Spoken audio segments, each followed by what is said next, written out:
এই যে আপনি রেস্টুরেন্টে গেলেন, ওয়েটারকে খুবই তাচ্ছিল্যভরে বললেন যে ২ পিস রুটি দাও। ওয়েটার আপনাকে একটু ডাল, একটু ভাজি, একটা চামচ দিয়ে ২ পিস রুটি দিয়ে গেল। আপনি গোগ্রাসে রুটি খাচ্ছেন। কিন্তু রুটিকে এভাবে চিন্তা করলে কিন্তু হবে না।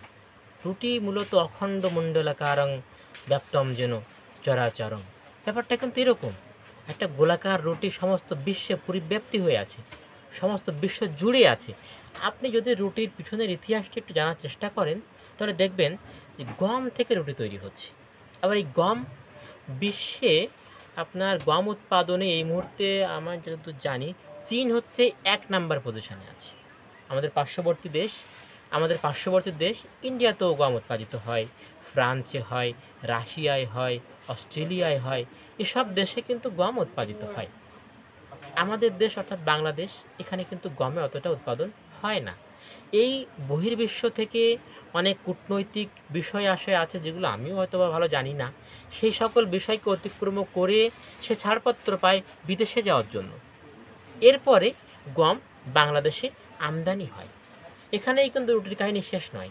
এরপরে এই আমদানিকৃত গম ধরেন যে আপনার কি হতে পারে, এই বিভিন্ন ফুড কোম্পানি যারা আছে যেমন ধরেন তীর হতে পারে, স্কয়ার হতে পারে, প্রাণ হতে পারে, এই জাতীয় যে যারা আপনার ফুড প্রসেসিংয়ে জড়িত আছে, এরা এগুলোকে কিনে নিচ্ছে। এরপরে শুরু হয় গমের দ্বিতীয় স্টেপ। এখানে গমের ফিজিক্যাল টেস্ট হচ্ছে। ফিজিক্যাল টেস্ট বলতে কি, গমকে বাছাই করা হচ্ছে যে কোন গমটা গুণগত মান সম্পন্ন।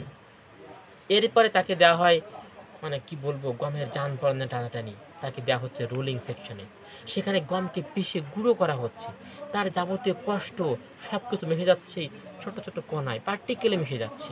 যেভাবে একটা শ্রমিক অনেক কষ্ট দিয়ে, শ্রম দিয়ে, ভালোবেসে জমিতে গম চাষ করেছিল, এই উৎপাদিত গম এখানে রোলিংয়ে গুঁড়ো গুঁড়ো হয়ে যাচ্ছে। তারপরে আবারও পিউরিফাই করা হচ্ছে, বিশুদ্ধকরণ প্রক্রিয়ার মাধ্যম দিয়ে গমকে প্যাকেটজাত করা হলো। একটু চিন্তা করুন তো, একটা রুটির কত বিশাল ইতিহাস।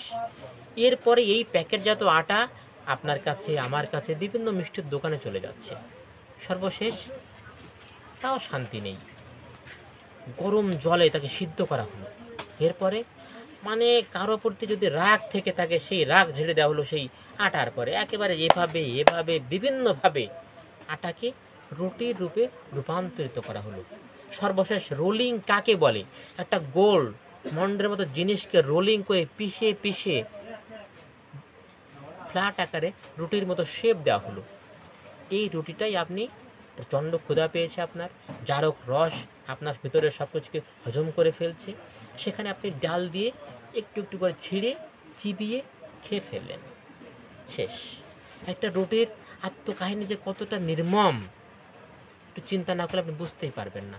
আর সেই রুটির দাম মাত্র 10 টাকা। এ কী করে হয়? আমার তো মনে হয় একটা রুটির দাম 300 টাকা হওয়া উচিত। সেখানেও আমার মনে হয় সঠিক দাম ধার্য করা হয় না।